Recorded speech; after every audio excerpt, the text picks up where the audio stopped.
Hello everyone, and welcome back to my channel. Today, we are going to create a simple yet beautiful landscape painting using Krita. This tutorial will focus on utilizing just a few essential tools like the paint bucket tool, the selection lasso tool, and a soft airbrush. The painting we'll work on is designed to be quick and easy, so you can follow along without requiring extensive knowledge of painting software or advanced painting skills. My goal is to keep the process simple while demonstrating techniques that will help you create wonderful paintings with minimal effort. So, let's get started.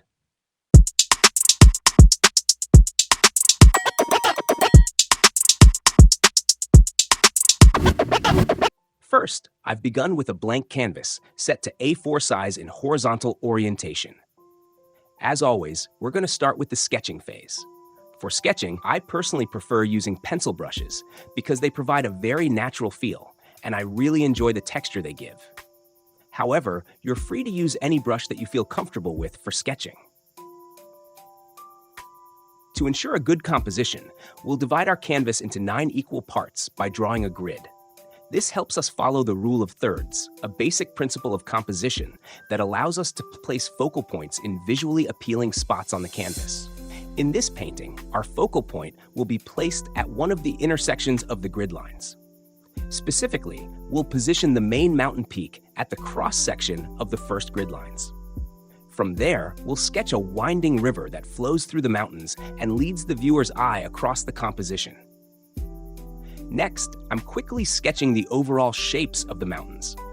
I've used a reference image for inspiration, but my reference is in portrait orientation, whereas my painting is in landscape mode. So I'm slightly adjusting the position of the mountains to fit the horizontal layout of my painting.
Once the sketching is complete, reduce the opacity of the sketch layer and change its blending mode to multiply. This will allow the sketch to remain visible while we paint over it.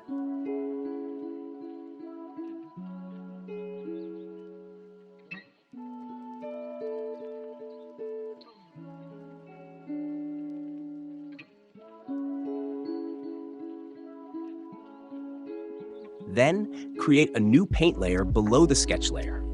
This ensures the sketch stays on top while we block in the colors. Once we've finished color blocking, we can hide the sketch layer by clicking the eye icon in the layer panel. For blocking in colors, I'm using the Fill Brush tool. This tool is fantastic for quickly filling large shapes with solid colors, saving you from manually painting every stroke. Start with the sky, as it is the furthest object in the scene, and work your way forward to the foreground. I'm now filling in the areas for the mountains, starting with the one farthest back and gradually moving closer to the foreground.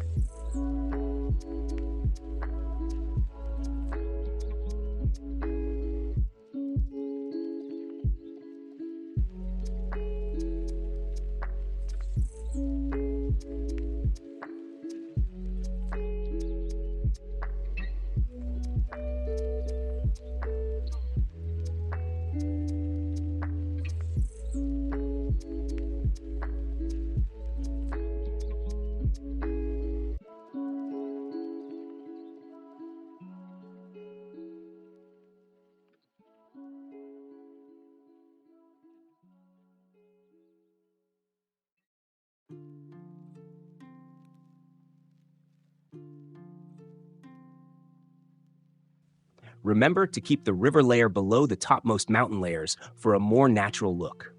Once all the layers are blocked in with their base colors, we'll use a soft airbrush to add shading and details.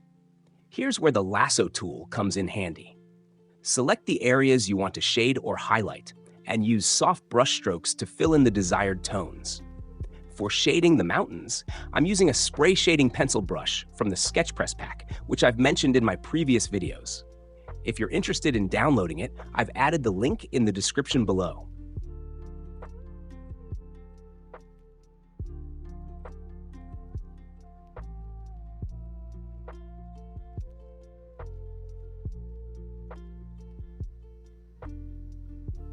To add highlights like snow on the mountain peaks, select the specific areas using the lasso tool.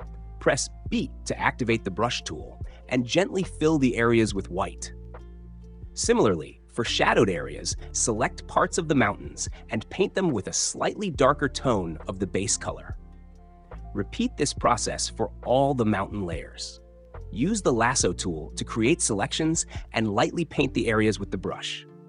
You can choose how much detail to add by increasing the number of selections and using more shades for subtle transitions. It's entirely up to you to decide how detailed and realistic you want your shading to be.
And there you have it.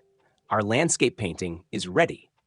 While I've kept this illustration quite simple, feel free to take it further by adding more intricate details and textures as per your preference. The technique I've shown here is all about how you can quickly create such landscapes in Krita with minimal tools and effort. I hope you enjoyed this tutorial and found the process easy to follow. Let me know your thoughts in the comments section below. Also, if you have suggestions for what you'd like to see in future videos, don't hesitate to share them. I'd love to create content that you're interested in. Thank you so much for watching, and I'll see you in the next video. Bye-bye.